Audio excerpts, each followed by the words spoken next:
Good evening, everyone. Thank you for joining us for this specially convened council meeting.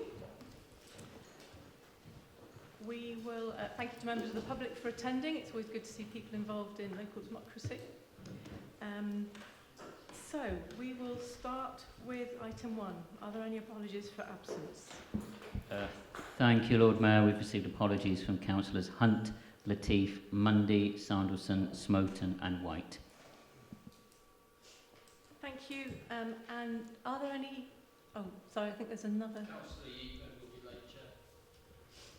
Thank you for letting us know. Are there any declarations of interest? No, seeing none. Item 3 is public addresses that relate to matters for decision. I believe there are none. In which case we move to the main body of the meeting and the report. So this is in response to a letter that the council leader received just before Christmas, seeking views. So I'm going to hand over to the leader of the council to introduce this item. Thank you, Lord Mayor. This is a very special Christmas present. Sorry, it's not on. It is. Try this one. Oh yeah, that's much better. Okay, right, noted. Thank you. Thank you, Lord Mayor. Yes, as I was trying to say, it was a very special Christmas present that I received from the Minister of State for Local Government and Homelessness. We were written to just before Christmas. That letter was shared with everybody, all councillors, the following day.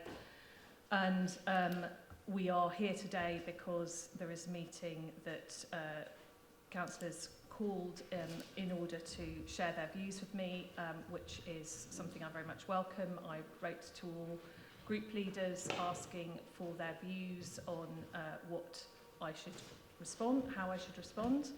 And in moving this report today, I wanted to add this short paragraph to make clear my intention, which was always my intention, to include the draft minutes from this council along with the letter.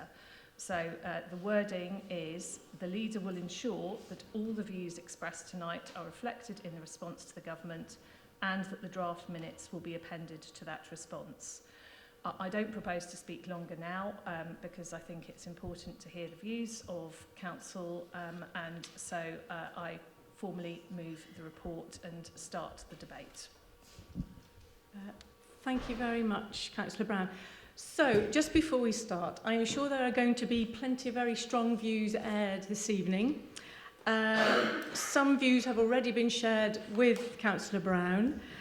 Some of you may choose just to listen this evening, but I will ensure that everybody who wants to speak is heard.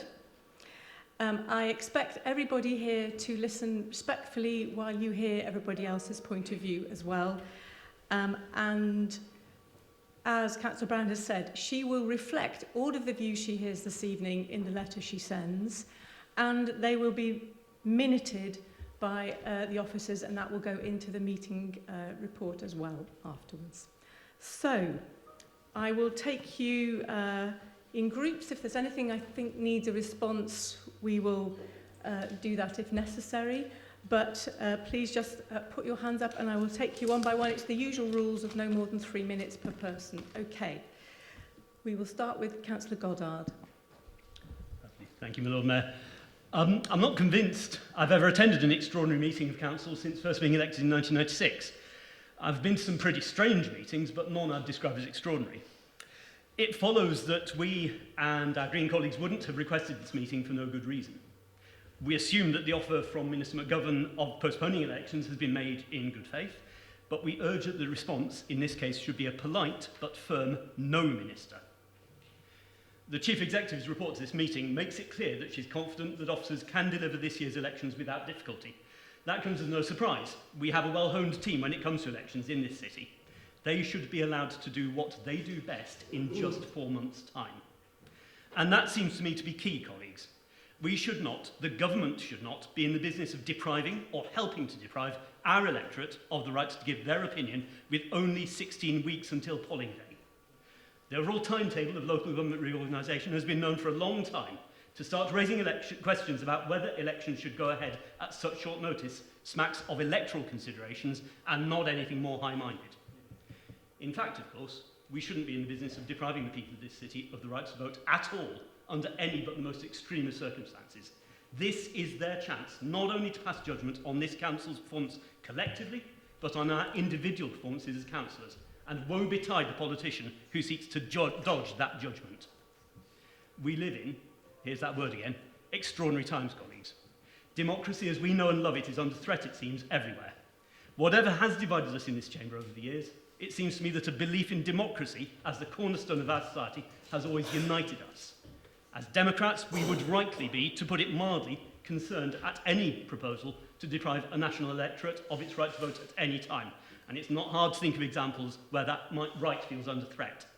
We should not connive at doing precisely that here on a local level. To be frank, colleagues, there is no credible reason to cancel this year's elections here in Oxford. I'd feel ashamed, we all should, if we would send back any other signal to the Minister than that we confidently intend to go ahead as planned and allow the people their say this May, and I urge the leader to unambiguously signal precisely that. It is, of course, the leader alone who will reply to the Minister. For her to in any way equivocate would seem to me to be deeply troubling and would, in my view, put into question the credibility of this Council's administration. We on this side would have to consider what steps to take next were that to happen. I urge colleagues to vote unambiguously in favour of accountability, in favour of democracy this evening. Thank you.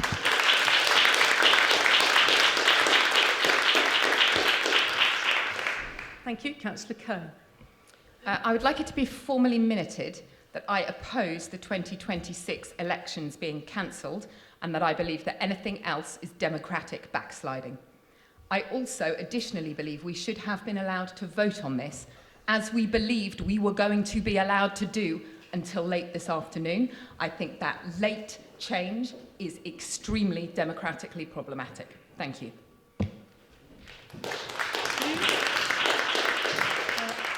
Next, have Councillor Turner. Thanks, Lord Mayor. I think I meant probably formally to second Susan's request as well today, so I'll do that. But I'll speak now. I mean, I've got a lot of sympathy with the points that have been made so far around the process, and I think also, my view is, to be honest, it would have been right for the government to reach a view collectively around the country on this. That's my personal view. And I also think the point about timing that Steve made is a fair one. So put that out there. I think the actual substance of the issue is nuanced in a couple of ways that haven't come out through this debate. And that's perhaps why different councils around the country are taking different views. So Cheltenham up the road, of course, the Lib Dem Council, I understand, is going for postponement. They requested that. Hastings, led by the Greens, but actually with the support there of Tories, Labour and Independent, going for postponement. Peterborough, going for postponement. I think their cabinet was unanimous, but it was it's a Labour Lib Dem cabinet. So there are different views being taken. And equally, some are going ahead. So I think we have to acknowledge that. And as I say, I think it is finely balanced. I think on the one hand, voting is crucially important. It's right. It's right. I was one who spoke probably rather vociferously against budget amendments put forward by Lib Dems to make elections once every 4 years, all out, rather than once every 2 years. Equally, I'm well aware that my government, sometimes as part of local government improvement, said you should have all-out elections once every 4 years and not every 2 years. So, different people can differ on that as well. For me, it is a balance in that. I think there is the cost argument, which is well documented in the officer's note. There's the disruption to business argument, which, again, is somewhat documented, and clearly councils' operation are affected when there's an election going on, the comings and goings there. And lastly, and most importantly, there's going to be an all-out election in 2027. That's what we've been told. And people, essentially, who would be elected otherwise for a very short term in 26 would have the business only of winding up this authority, which doesn't seem very fair. So my personal view is moving forward with a postponement or not going ahead is the right thing to do, but I absolutely respect the views on the other side as well. I think the letter should reflect that nuance in the debate and do so faithfully. Thank you. Next, Councillor Powell. Thank you very much, Lord Mayor. I would like to join with Councillor Kerr in stating my view that it is a real shame we do not get to take a vote today. I had understood when making the call for the meeting as one of the councillors who did that we would have the opportunity to vote. And I do think it would have been much easier to make a clear showing of Council's view were we given that opportunity. Nonetheless, I do hope that in the leader's letter she will reflect at least the plurality or majority of views in this chamber, which I have no doubt will be unambiguously in favour of there being an election.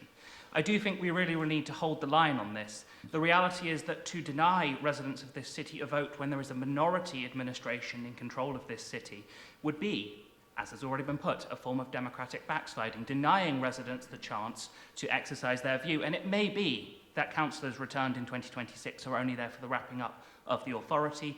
That does not mean that there are not democratic decisions to be taken, which should be made by elected members. The reality is that we do not yet know the shape of local government reorganisation in Oxfordshire. We will not know what that looks like until May, and that will obviously have its own ramifications for the range of decisions that have to be taken in the way in which the council is wound up. There are democratic issues running through every single element of the process to come, and to deny residents the chance to have a vote on those issues would be, in my view, an abhorrent abuse of local democracy. I do want to associate myself with Councillor Goddard's remarks as well. The timing of this really does concern me. To have a deeply unpopular Labour government proposing to councils at the 11th hour that they might want to think about cancelling elections across a range of urban centres where it looks like the Labour Party may lose a very large number of seats, to me does suggest that there are political considerations coming into the measure. I don't make that accusation of this council, but of the government, certainly. I would therefore urge the leader to write in the strongest terms that this election should go ahead. The work for this election has already begun. To deny it now would be a gross abuse of democracy. Thank you very much.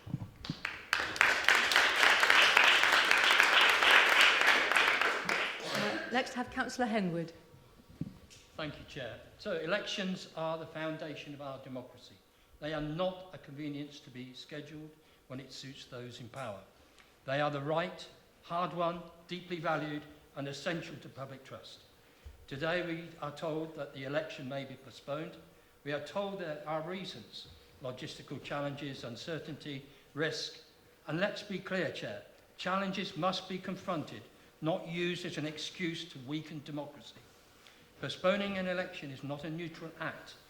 It has consequences. It delays the people's voice. It extends power beyond the mandate voters originally gave. And it raises a simple but troubling question: if not now, then when, and who decides? Of course, democracy is not just about dates on a calendar. It is also about fairness, safety and credibility. If an election cannot be free, fair and accessible to all, then its legitimacy is at risk. But that is a high bar to achieve. It must be democratically and with evidence. It should not be assumed and not decided upon behind closed doors. I'm disappointed today, Chair, that just one Labour councillor has put their hand up to speak today. I was expecting more enthusiasm to represent the people that they have been voted for in their own particular wards. I concur with the Green Party, the Lib Dems. I'm disappointed that there is not a vote this evening. I think we should have had the opportunity, if not a substantive vote, an informative vote. I think we've been robbed of that opportunity. I hope our residents are not robbed of the opportunity in May. Thank you, Chair.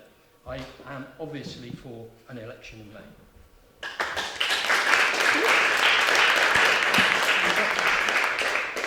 Next, I've got Councillor Ross-Smith. Thank you, Lord Mayor. LGR. Well, I certainly wasn't expecting to see local reorganisation happening in our country so soon with the Labour government. To me, that was a surprise before Christmas. As has been mentioned to the leader, it was a surprise for her then to receive that letter saying whether the council could consider they had the capacity to hold elections and deal with local government reorganisation. LGR now stands for me as Labour's greatest regret. That's what I think it's going to be. According to the Daily Mail, which I don't read but I have been told about, there have been 13 U-turns. 13 U-turns. Is this going to be the 14th U-turn of this national government, which has let, I think, this country down? I actually applauded when a Labour government came in because I was fed up with the Conservatives, but I have been bitterly disappointed with some of their decisions, and I think a lot of the electorate have done so. So denying people the chance to have a vote in, 4 months' time? Somebody said 16 weeks, I believe it is, I think is a real letdown for this organisation. And it's an embarrassment, I think, for Oxford City Council to do so. So I do urge the leader to think very carefully about how she writes to the Secretary of State on our behalf, on behalf of the residents of Oxford City. Think about what they are thinking now. We have an election planned for May. It is going to be cancelled. Really? Is that democracy? I don't think so. LGR, Labour's greatest regret, I think it'll be. Thank you. Councillor Miles. Sorry, I should have added, I would like my comments minuted, please. Thank you, in full. They will be. Thank you, as would I. So, I mean, I agree with the sentiments that have been expressed by my colleagues already, that delaying local elections is disgraceful. Delay is democracy denied, and Oxford residents are basically being denied the chance to give their verdict on the National Labour government, as well as the minority-run Labour Council here. And so delay is silencing the views of the residents that we represent and shouldn't happen. The voice of the people shouldn't be silenced. And as a Lib Dem, I believe in democracy, and I believe it's only fair for voters to decide whether they still want me as their representative after May. We should be giving them that view, that chance. And it's only fair as well that elections do take place as planned. We have had one-year terms before. In fact, after COVID, when I was first elected, that was a one-year term for me, as it was for many others in the room. So I think the duration of it being a one-year term is not an argument to delay the elections. And as has been mentioned, the resource capacity is not constrained. There is money set aside already for elections, and so there should. We should never cut the budget for democracy, because that is undermining democracy. And so while the views of the council will be shared tonight, the decision to delay the local elections is ultimately a decision that is being taken by Councillor Brown here as the leader. And I want Councillor Brown to send that decision to government, that we want the elections and do not deny us democracy. Thank you.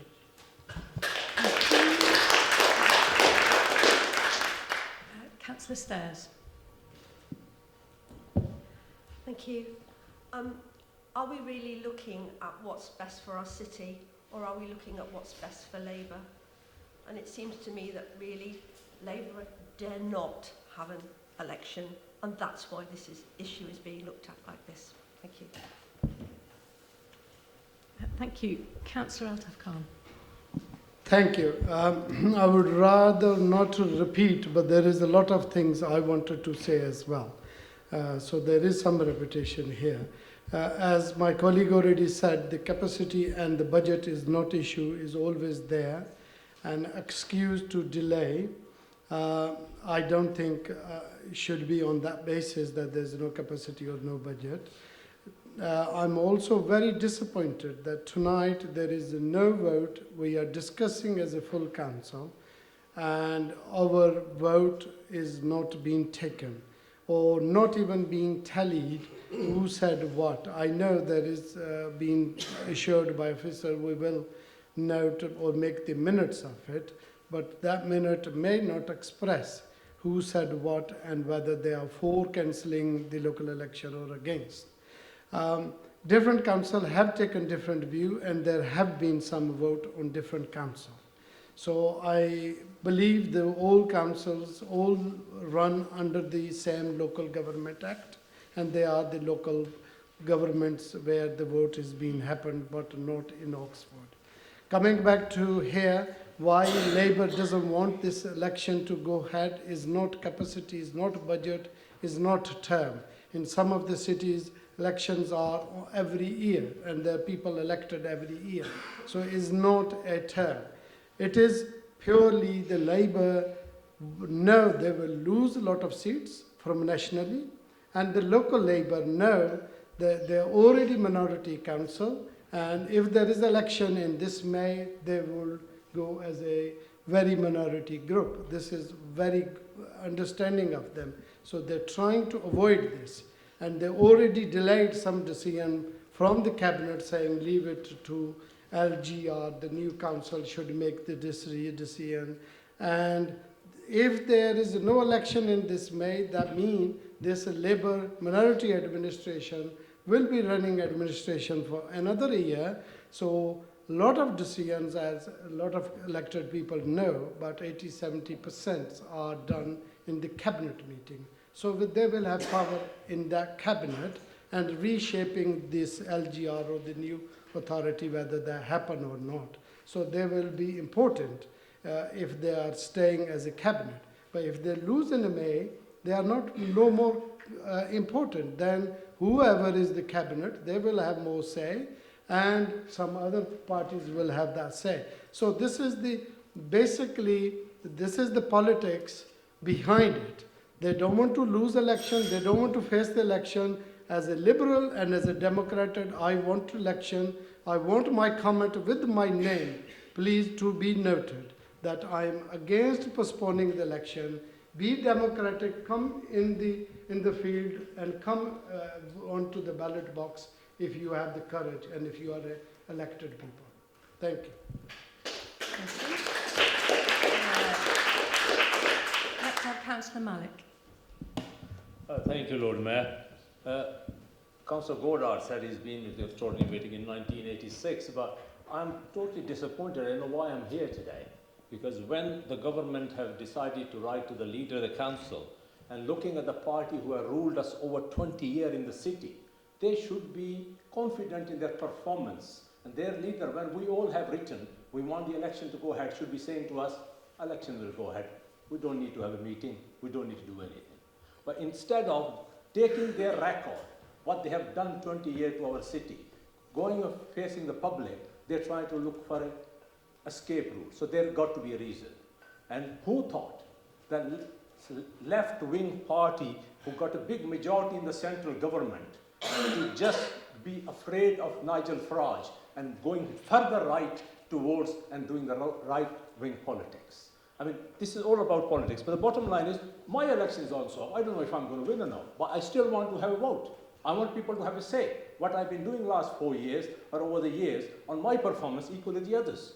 And I'm really disappointed on this side. I think all these cabinet members should be standing and beating their drums up what they have done for our city, and they're not afraid to face the election.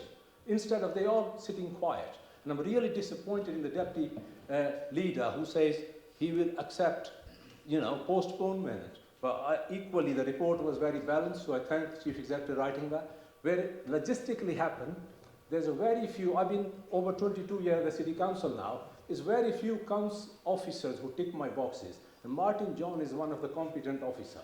You give him few weeks and he will arrange the election. This man is not just competent, he's also very fair. That's my experience. He's a good officer. So election can go ahead. I mean, to be honest, no disrespect to any of us, without being anything. I mean, we shouldn't be here. The leader should be showing some leadership and saying, yeah, I have listened to all these group leaders. You have written to me. Election is going to go ahead. Let's find in the field. And I will not take no lecture from the Liberal Democrats on this democracy. Because when the citizen of Oxford have again and again voted against the LTM, the bus filters and the congestion charge, 74%, and they ignore the democracy. I will never take any lecture from the Liberal Democrats. They should go and field because they only got 1 or 2 seats in east of the city. That's what they are moaning about. If they have more seats in the state, I wonder which way would they have sat.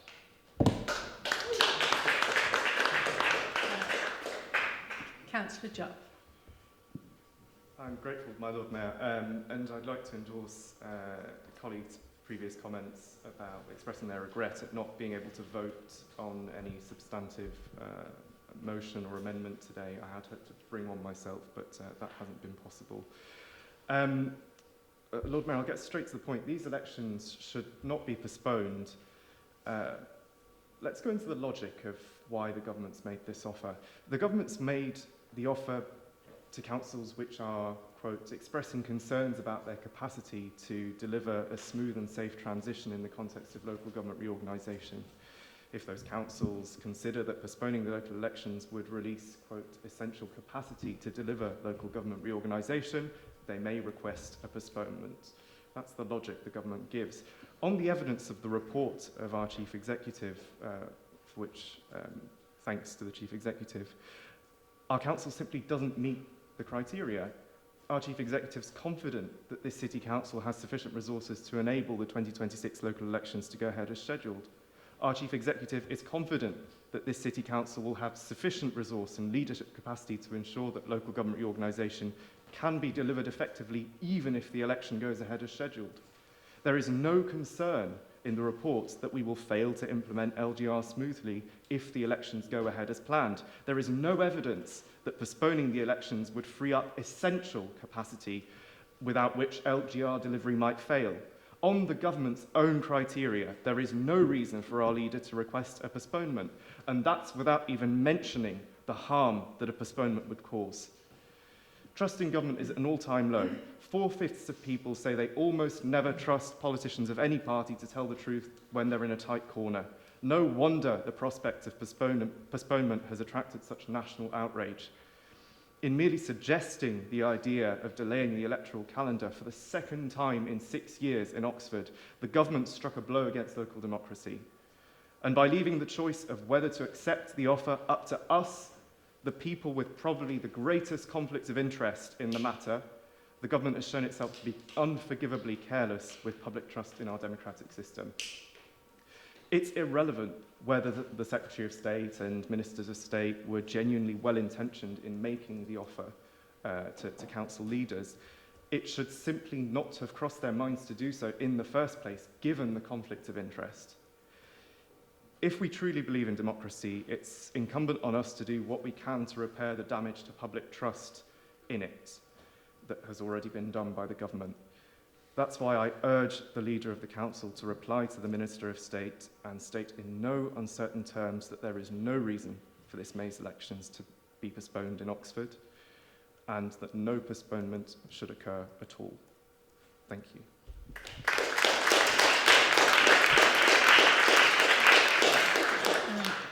Councillor Clarkson. Thank you, Lord Mayor. Yeah, I mean, when this issue was first raised last year, I was really torn about it. I thought there was really strong arguments on both sides, and I think the arguments over election costs and stability are really important ones. But I thought about this further over the last few weeks and thought that the argument in favour of holding elections is actually a much stronger one. What other councils do is up to them. We can't know all their other political and financial pressures. So we should make a decision which is right for our city, regardless of what other councils do. And of course, we don't know with any certainty whether LGR will be decided in May this year. Lots of other delays have come up, and if there's a delay, it means there'll be a delay before the public get the right to vote. So yes, elections are expensive, but in these turbulent times, I believe that the denial of democracy has a far greater social and political cost. We don't deny voters a say when a by-election is held in their ward, which means that a candidate will only serve for a year or so. We'd say that that was unfair. So I'd say let the elections go ahead, and please record my views in favour, please.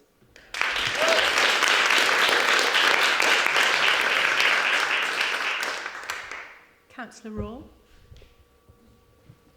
Thank you, Lord Mayor. As many of my colleagues have said across the chamber today, I also wish to have it formally minuted that I believe that cancelling the 2026 local elections would be profoundly undemocratic. We know that reorganisation of local government could take many years. We don't know how many years. It is so obvious that residents deserve to choose who will represent their views through those years. And every decision made by this council during those years would hold less weight and legitimacy where councillors do not have a proper democratic mandate. So it's very clear to me that the council leader should respond to the minister setting out that there is no need to postpone the scheduled elections, because as Councillor Jupp has very articulately just said, there is no need to release capacity for local government reorganisation. I also wish to add as well that as one of the members that brought or called for this council meeting, it was in order to have a formal vote, and we wouldn't have called it if that wasn't going to be possible, and therefore I'm one of very many who is extremely disappointed that hasn't been allowed. Thank you. Thank you. Councillor Raymond. Thank you, Lord Mayor. First of all, I concur with Councillor Malik. We shouldn't be here, but not for the reasons that he stated. Everybody in this chamber had the opportunity to express their views to the leader. It didn't have to be in a grandstanding way and sit here and call everybody in. And we talk about tough times, the cost of living. For us to be here, it's expensive. It's costing the people of Oxford residents money for us to be here. Okay, so that's the first thing that I want to say, because we could have expressed our views. The leader's not going to make the decision. The minister's going to make the decision.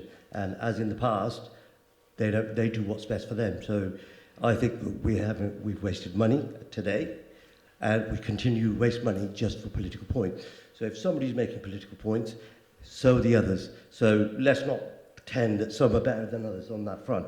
It's £250,000, the election. Yeah, we've budgeted for it, as Councillor Turner said. However, if we don't have the election, that could be spent on our residents.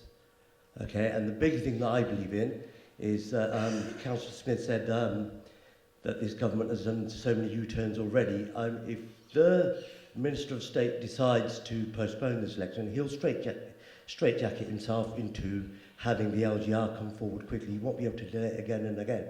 So I think nobody's complained about the LGR. We all want it because we know that Oxford County is broken. It doesn't listen to the residents of Oxford. As you can see, lots on my right-hand side, 74% in one consultation, 69% in the other, unpopular, unwielding, harsh, in bad times, how people of Oxford have suffered. And it's the people of Oxford I represent, not people of any party, anyone else. It's Oxford residents, and Oxford residents are suffering under this two-tier system at the moment because we are being ignored by the county. So until we get something that's more representative, the quicker we get it, the better it is. So I want it noted as well that I think the election should be postponed on the basis because it's the best for Oxford. It's not best for Labour. It might not be best for the Liberal Democrats. It might not be best for me. It might not be best for anybody. But I firmly believe it's the best for the people of Oxford because they'll know where they stand and what's going to happen in 2027. And once 2027 happens, there'll be an all-out election and hopefully we can get true representation of Oxford people. Thank you. Thank you. Councillor Morris. Thank you, Lord Mayor.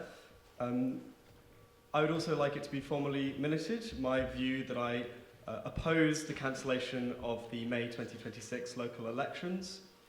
I agree with all of the reasons stated by others for not cancelling those elections, but I just wanted to repeat a couple of points. We can see from the public gallery that the residents of Oxford are deeply concerned about their democratic rights being taken away. And I'd like to concur with Councillor Jupp's point that trust in politicians, perhaps especially local politicians, is at an all-time low. And I think it's really important for particularly a minority administration to bear in mind that it will make their jobs all the harder if residents don't have faith in this chamber for taking undemocratic decisions and processes. And as others have said, as somebody who called for this meeting to take place, I too am deeply disappointed that there will be no vote taking place today on amendments or on the statement that we should put to government, because to my mind it adds an undemocratic vibe to an already undemocratic question being put before us, which again will make all of our jobs harder as local representatives and councillors.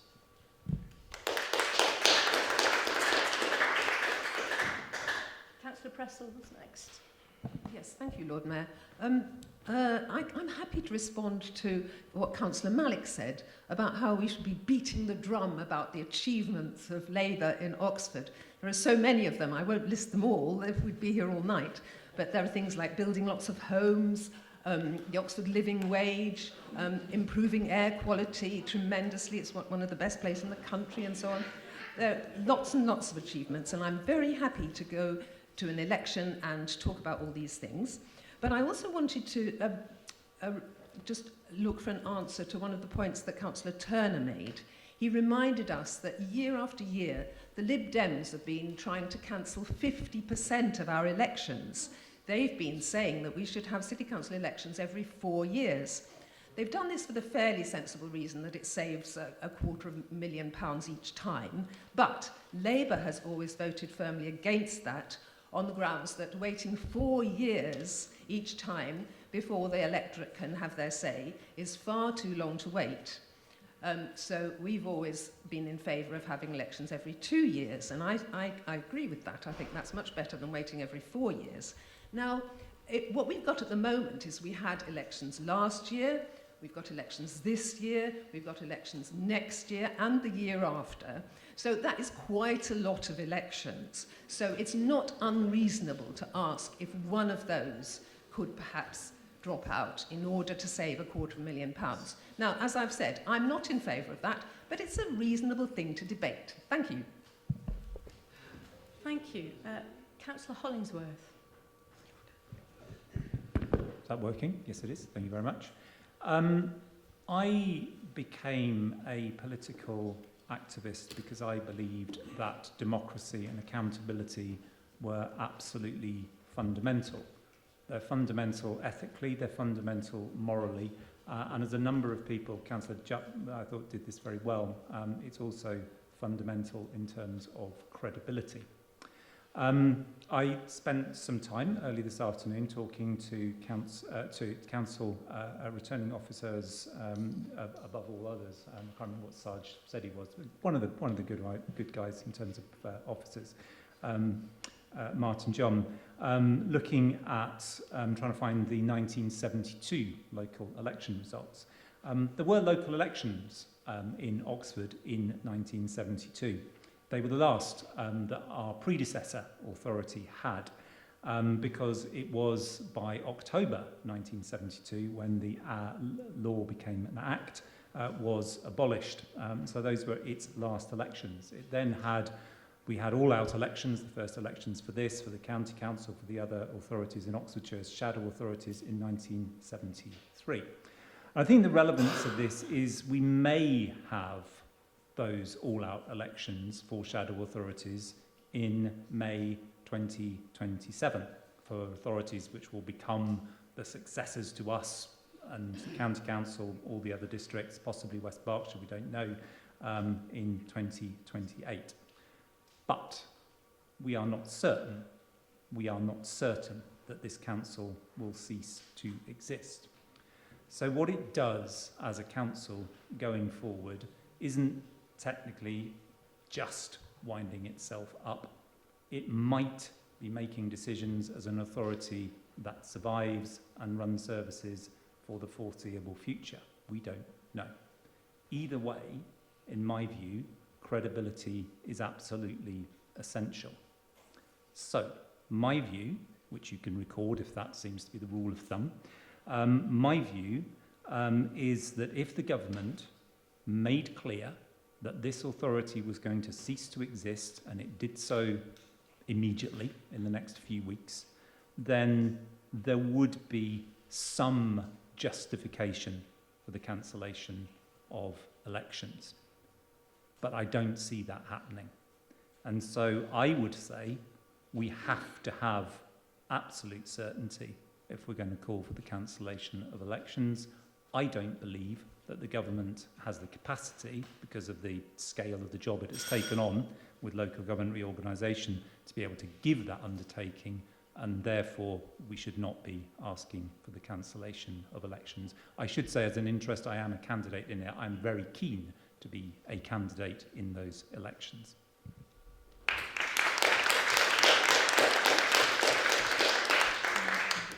Councillor Railton. Thank you very much, Lord Mayor. So I sort of had similar thoughts to my good colleague, Councillor Hollingsworth, but have come to a slightly different conclusion. So, I mean, you know, my belief is the way that this should have happened is that an LGR timetable should have been set out in advance with the white paper, right, including when shadow authorities come into being and the impact on the scheduling of elections. That should have been done in advance, you know, printed, you know, there for all to see, not sort of slightly made up as, you know, as things come along. However, that is not what has happened, and we must deal the hand that has been dealt. You know, we want a greater Oxford for the most part in this chamber. Delivering this, sorting the boundaries, sorting the wards out will take real work. preparing for the Shadow Authority and its handover will drive the next and potentially final year of this council. Like Ed, I do think this is pretty finely balanced. I'm just on the side of deferral. To be clear, though, I think this should really only be for a year, and if there is any delay to the LGR timetable, elections should happen in 2027, regardless. That, does need to be a hard line in the sand for me. Hopefully there will be all outs for a Greater Oxford Shadow Authority, and the city and its residents will be in charge of its own destiny again, like it was in the 70s. Councillor Jafari Marbini.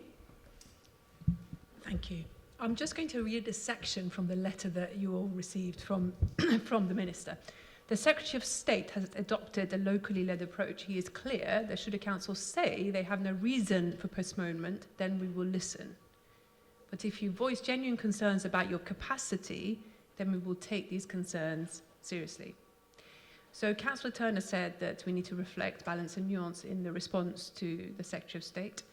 The vast majority of speakers have spoken to oppose elections being cancelled, and we already know that the discussion about capacity has been addressed by the Chief Exec's paper. So it's not a surprise that I will be recording my opposition to there being no vote today and to the elections being cancelled. Labour, unfortunately, are deeply unpopular. In the last election on the 1st of May 2025, 8.87% of those eligible voted for Labour in the Lees. That's less than 1 in 10 people voted for Labour in the Lees. And despondency is huge of all those eligible, not the people that voted, if you were wondering. Despondency is high. I often hear people on the doorstep saying, I don't vote, just Labour do what they want, it makes no difference. I also sadly heard this from residents of Windale House when they were being forced to leave their forever homes. We cancelled the elections during COVID when our lives were being threatened by a deadly virus. It's clear that Labour fears a terminal illness with these elections. National Labour is sacrificing their local foot soldiers by passing the buck. So I would like the council to please record my opposition to there being no vote held today and my opposition to the elections being cancelled. Thank you. And now to Councillor Chapman. Thank you very much, Lord Mayor. I think we had a very good discussion and there have been some very strong arguments made by both sides. I do find this a very difficult issue, frankly. I do understand the passion on the opposite side of the chamber for the arguments for democracy and accountability. But I'm also concerned not so much about whether we can hold elections successfully in 26 in this authority, but the whole issue of the long, hard struggle to create a new unitary authority after that. The issue here is not just about capacity to hold the elections, it's about the capacity to actually bring the new authority into being. And with the exception perhaps of Councillor Hollingsworth, who's done his homework about what happened in 1972, I suspect there's nobody in this chamber who's ever had to engage in a change programme in local government of the scale of which we are facing, whatever the outcome of the decision about which sort of authority it should be. So I have at the heart of my concern is stability and consistency and making sure that this council carries on running well whilst running a twin-track approach to developing a new unitary authority, which will not be easy. So those are some of the considerations I also have in my head, alongside the arguments that others have made here about the democratic issue. And the final point I'd make is that, in reality, a lot of the big decisions about what this council will do in the next financial year will not be made after the election that takes place in May of this year. They will be largely made with the composition of this chamber now. The budget, the long-term planning, the capital spend, all of those issues. So, the notion that even if we had an election and there was some change, and I don't believe, by the way, there would be an overall majority for any party as a result of an election, because I think the chamber is too splintered for that. I can see up to 7 to 8 parties in the chamber after an election in 26. In the end, we will still have to operate largely by consensus and by civilised debate and discussion. So I ask parties to take that into account when they come to their view. But it's a finely balanced judgment. There are strong arguments on both sides, and I will respect, frankly, the outcome of whatever decision the leader takes. Thank you. Thank you. Councillor Robinson. Thank you.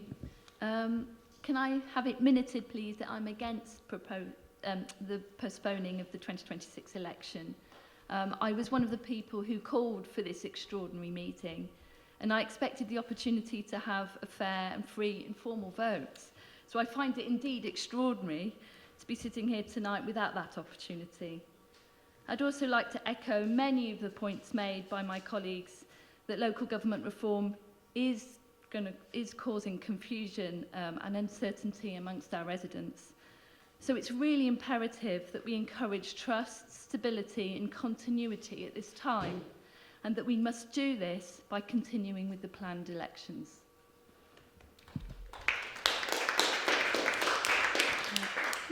Councillor Rowley. Thank you, Lord Mayor. Let's go back to the proposal that, as I understand it, that the Secretary of State has put to us. As things stand, some of us, myself included, as a declaration of interest, would be up for election in 2026, and half of us would be up for election in 2028. The proposal the government has put to us is that there will be an all-out set of elections, a whole new set of councillors in 2027. That doesn't appear to me to be prima facie inherently undemocratic. However, I hope that the letter the leader writes to the Secretary of State will reflect that if he is minded to postpone this May's elections, there must be that all-out set of elections in 2027. Local government reorganisation must go ahead as planned. If he is to delay it, he must not delay the elections. The only reason why exceptionally an election could be acceptable for an election to be delayed is to ensure stability and a complete focus on the new authority, whoever runs that, and it will probably be a coalition of some description, to ensure a smooth transition. If that transition is not going to happen by way of all-out elections in 2027, I do not see any reason for why the Secretary of State could consider it acceptable to postpone the elections. As things stand, if I were coming at this from a purely party political point of view, as a Labour councillor, I would consider it quite inconvenient for a minority administration where we have to get the agreement of the opposition for everything to continue for another year. I could see that might cause some difficulty. I would be quite disappointed with not having the ability to contest certain seats where councillors who were elected as Labour who have, for extremely moral reasons, defected to other parties to contest those again. But I'm not coming at this from a party political point of view. I can see the argument for postponing the elections in the very limited circumstances that I have outlined, but there must be no delay, and if there is any possibility of being a delay, the Secretary of State must not postpone. Thank you. Thank you. Thank you. Moving to Councillor Muddyman.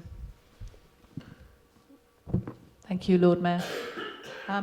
I was also one of the people who called for this special meeting, and I am profoundly disappointed that we are denied a vote on this issue. But I'm even more disappointed that the residents of Oxford look likely to be denied a vote in May. As the CEO's report makes clear, there is no justification to delay these elections. And, as other members have noted, there is absolutely zero certainty that there will be all-out elections in 2027. So, I would like to ask the Leader of the Council to note that it's very clear that although we are being denied a vote, it is very clear from all of the speakers on all sides of this chamber that the majority of councillors here tonight want the elections to go ahead. So I formally ask Councillor Brown to let us know whether she will note that in her letter and her reply to government. And finally, please minute my objections to the postponement of these elections. Thank you. Councillor Montongwe. Thank you very much. It's a very difficult debate that we are having, having listened to both debate from our opposition and from my colleagues here. I must say, and this is purely from what I've heard from the doorstep, and as a person and as an accountant, let's face it. I know we have been criticized that, our cabinet are complacent. I disagree with that because I believe we perform, and I always say the word, we haven't yet issued Section 114, going bankrupt. The issue here, and I refer to the Chief Executive report, and this hasn't come out strongly. One, the cost. It clearly states that if the elections are postponed, the 250,000 that is going to be saved is going to be used for reorganization, and that work can start sooner. We haven't yet strongly brought the issue of the capacity of leadership team. I say this with empathy. Our senior leadership are going through a lot, knowing that this council won't exist in a few years. Some members might say, we are paid, they're paid for the work. But I would say, from my human perspective, that they also, I'm thinking about them. Around the country, I've heard that some local authorities are postponing the elections, some from the Green and some from the Lib Dem councils as well. So I'm not sure why they are saying we are denying democracy. Well, it is for sure that we are going to have election at some point. My personal favor is to, my personal opinion is to postpone the elections. But I would emphasize, as Mike has said, to make sure that the shadow elections goes ahead next year and we have out election in 2028. That, I believe, we are giving residents of Oxford the democratic right to vote. Thank you. Thank you. Councillor Gant. Thank you, Lord Mayor. In common with others, I'd like it minuted that I am not in favour of the leader requesting the elections to be cancelled. I'd also like it to be minuted that I'm also very disappointed that we've not been permitted a vote. Other councils have had votes. There is a way that it could have been done, and that would have captured the democratic will of this council. It's interesting hearing this debate. Not least hearing intelligent and resourceful and experienced councillors within the Labour group trying to marshal arguments for delay, because it makes it clear that they've tried hard to find them and there aren't any. So, a number of people, Councillor Hollingsworth, Councillor Rowley, Councillor Mkonge, have said there is a case for delaying the elections if we know for certain that there will be all-out elections to a successor authority in 2027. Well, there's your answer. We don't. So therefore, the letter says the elections must go ahead. End of story.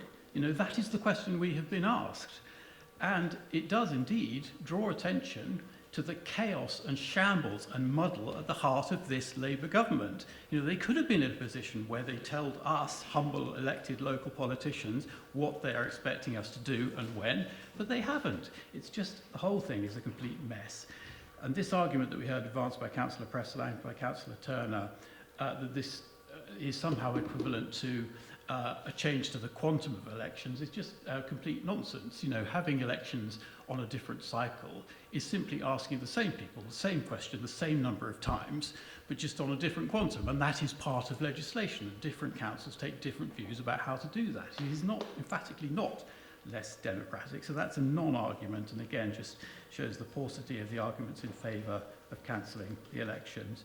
There is only one thing that the Secretary of State has asked the leaders to take into account, and that is capacity. The Chief Executive has made it absolutely and unambiguously clear, as of course we all know because of our wonderful Democratic Services officers, as has been referred to, that the capacity is there, as indeed it must be by law. There is no case to delay the elections, and I ask the leader to write to that effect, and indeed to tell Council now, here, tonight, that that is what the letter will say. Hear, hear.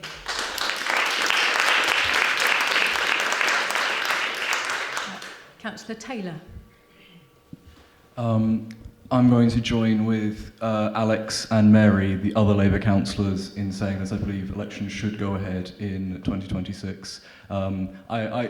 We've had these discussions for nearly a month now, just before Christmas, and I'm ultimately unconvinced by the arguments to postpone the elections. I think they should go ahead in 2026.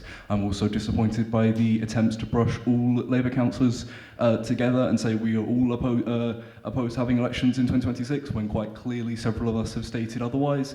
But yes, I'd like it formally minuted that I am opposed to cancelling or postponing elections in 2026. Thank you. Councillor Diggins. Sorry, thank you, Simon. I think it's clear that whatever happens, this is going to be confusing. I mean, I'm finding it confusing myself, but also confusing for residents. And I think that trust in democracy internationally is at an all-time low. And I think the most important thing that we do is make it as clear as possible and therefore as democratic as possible. And I think there are different routes you can go down of what that is. I think that ultimately, as it stands, it is confusing, it is messy, it hasn't maybe been dealt with by national government as well as it could have been, and therefore, cancelling elections does make it look, even though it would free up lots of capacity and mean that we could do things on other things and would mean we wouldn't have what looks very likely to be successive elections, and I think 3 years, if that's how I understand the shadow authorities work correctly.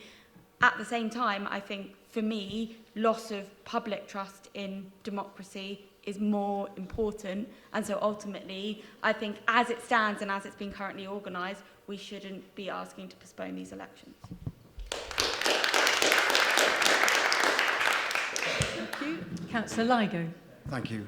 I'm not going to repeat what's already been said, and there's been some articulate comments from both sides. I agree with Councillor Prestle's Labour achievements, and we as a Labour City Council have punched above our weight at times and have had national recognition for various projects. But I also agree with Councillor Clarkson's points. This is about democracy in our city, and we're still not sure that local government reorganisation will go ahead, and I don't think we should postpone the elections. Many residents in Oxford have voiced their concerns, and certainly to me in the wards that I represent. And I think we've got a good track record as a Labour Party, and we can hold our own on the next elections. I hold our leader, Susan Brown, in the greatest respect, as I do with my comrades on this side, and I'll respect whatever decision outcome is decided going forward. But I think it's the right thing. It's not about us. It's about the residents that we represent, and I think postponing is the wrong thing to do. Thank you. Councillor Jarvis. Thank you, Lord Mayor, and thank you to everyone for the contributions you've made. I wanted to make a few points really on this. The first is, it's been mentioned by a few people, but the point around timelines of LGR and how that interrelates with the request to, let's be honest, cancel the elections next year. I don't quite have as long as memory as Councillor Hollingsworth, but I do have the memory of the Norwich 2010 elections, which were postponed from May 2010 in order to have a unitary election in 2011. The government changed its mind, said that the Norwich couldn't have a unity authority, and then they were held in September of that year. It is not within the realms of possibility that we find ourselves in that exact same situation again. It's not outside the realms of possibility that we face similar delays to future elections to new bodies, as has been happening in Norfolk, Suffolk and elsewhere, where mayoral authority elections have been postponed. It is demonstrably clear that the timeline that the government has set is very, very, very difficult to stick to, and we have no guarantee that it will be. So this is not a question about delaying an election for 1 year. It is about a question of cancelling an election indefinitely. The second point I wanted to make was a lot of this question and conversation has been around the cost of elections. I find that frankly terrifying, that we're talking about democracy in financial terms. Particularly, there were some comments made by one councillor, I can't remember who said that if we don't have the election, it can instead be spent on services to the residents of Oxford. That is the approach that we should never take to elections. In the report, it makes clear that the cost of the election would be £250,000. That is one of the best investments this council could make in this city to hold those elections. It's an absolute bargain in the context of the city council's wider budget. The most, I think, profound thing that's been said in this debate so far was actually one of the first things that was said in this meeting, which came from the Lord Mayor. And I wrote it down when you said it, which was, it's always good to see people involved in local democracy, in reference to people in the chamber this evening. I couldn't agree more that it is always good to see people involved in local democracy. One of the best and easiest ways to see people involved in local democracy is give them a right to vote and a right to have a say in the future of their city. So I would encourage the leader to recognise and reflect the fact that the overwhelming majority of contributions in this debate have been opposed to the cancellation of the 2026 City Council elections. I would encourage her to reflect that in the letter that is written in response to the government's request for commentary on whether the election should be postponed. And as other colleagues have said, I would like it to be formally minuted that I oppose the cancellation of the elections and that I would like to make that request to the leader. And also, finally, I would also say that as one of the councillors who called for this meeting, I would not have done so if I knew that we were not going to be permitted to have a vote this evening, because, as others have said, we could very much have made these contributions to the leader of the council directly. So I want to also minuted my frustration that we've not been permitted to have a vote this evening.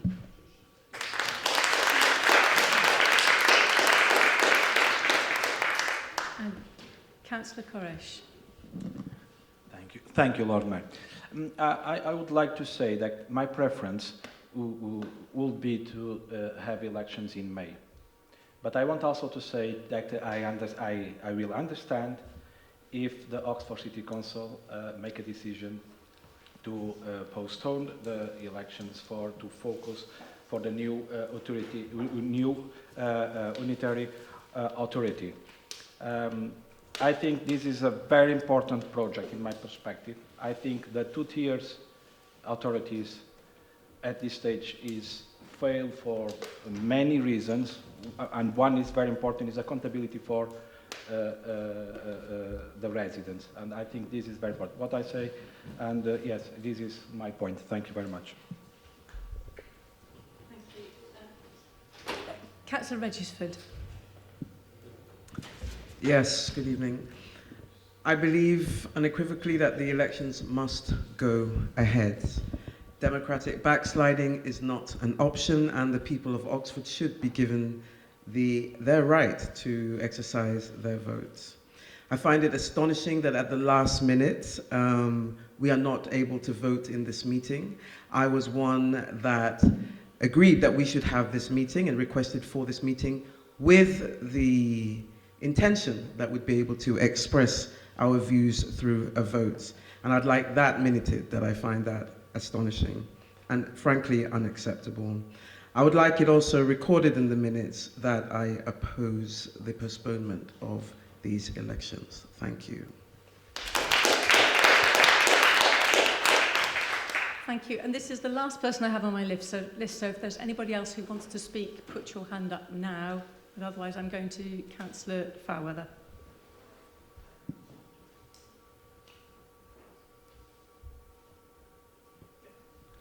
Thank you, Lord Mayor. And I too would like my comments minuted. I believe in democracy, and it's vitally important that the local elections due in May go ahead. My ward residents must have the opportunity to vote to keep me, or indeed elect someone else in my place. That's democracy in action. We need to have the local elections in May to demonstrate that this city is run as a democracy and not by national government decree. Secondly, if rumours from Whitehall are to be believed, then it's not local capacity about local government reorganisation we need to be worried about, but the capacity in the ministry that is just not there. This leads me to think that actually there will not be elections to whatever the new body is next year, but it might be the year after. So what we'd be thinking about is having elections here in 27 for the City Council? I don't think our residents would be very happy about that. Like many people on the who support this, and there are 24 at the last count, against 7 who voted to postpone the elections. Like many people on this side, I think it's disgraceful that we're even talking about postponing local elections in May, and even worse that we're not having a vote on it. Thank you.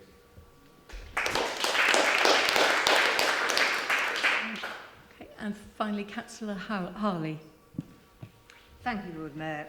I would like it to be recorded that I am in favour of elections going ahead this May, and I agree with all the comments of the previous speakers who have also supported May elections. And I would just like to comment on paragraph 14 of the report in front of us, which says the leader is seeking views on the possibility of delaying the election to inform her response to the government's request. I hope it is quite clear to the leader from the responses that she has been given what her response should be, that the elections should go ahead in May regardless, and there should be no postponement, and I am also disappointed that we are not being allowed to vote on the matter this evening. Thank you.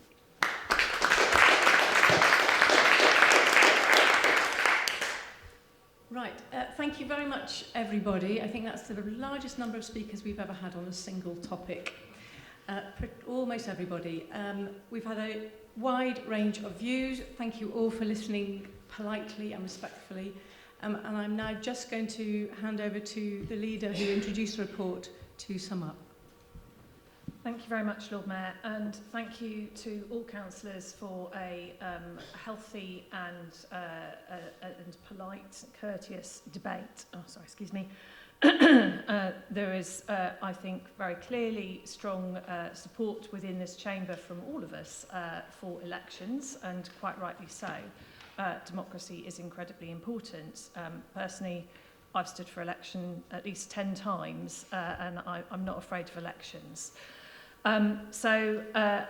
I think it's very clear that of the people in the chamber today, there is a majority of people who have said that they would support seeing elections take place in 2026. However, that isn't the question that is being posed to us. The question that was posed to me specifically in the letter from the Minister was about whether postponing elections would have an impact on our capacity to deliver LGR. I particularly want to reference the point that the Deputy Lord Mayor made about the importance of, if the Minister or the Secretary of State decides to postpone elections, the absolute importance of having elections go ahead in 2027. And I think that that is absolutely vital. I do think there is a case to be made for capacity it being a significant issue for this council in particular. And I think it's important to recognise that the government, when it sought our views on this, and it has sought it from all the councils that are facing LGR, asked specifically for local situations. Our local situation, particularly in relation to our own LGR bid, is quite different to that of some other councils.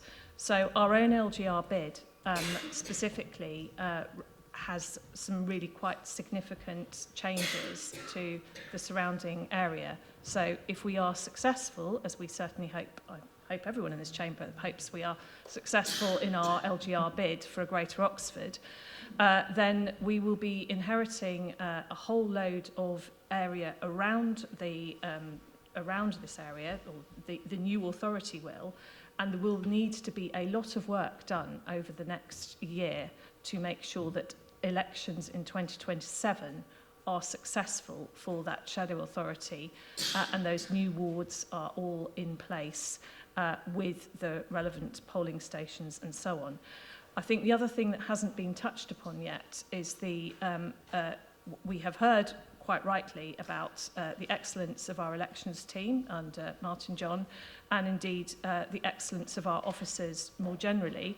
And I would personally like to pay particular tribute to Caroline, our Chief Executive, who leads this authority brilliantly and has also led a huge amount of work on our local government reorganisation bid. But I think it is important to stress that the Chief Executive is also the returning officer, and that is a big job as well. So I think there are capacity arguments to be made, but I will stick to what I said at the beginning of this meeting, which is I will reflect the views of this council in the response to government. And that is everyone's views here. I also want to reflect upon the fact that this was a meeting that was held to allow people to express their views. Some people have come to me directly and expressed their views, and not everybody in this meeting today has spoken. So I don't think that you can conclude that of the entirety of the council, everything that has been said today is the sort of some part of the views. However, I think it is absolutely clear that there is a majority of people in the council who are in support of elections going ahead. So I think that that's an important point to make, and that will be reflected in the letter to the Secretary of State, or rather to the Minister. I think that's probably all I need to say at this stage, because this is a listening exercise from me, and I would just like to remind Council as well, as a final point, that I wrote to all group leaders, asked them for their views, and did receive views from a number of group leaders, not all of them, but most of them, and that can also be reflected in the letter. Thank you.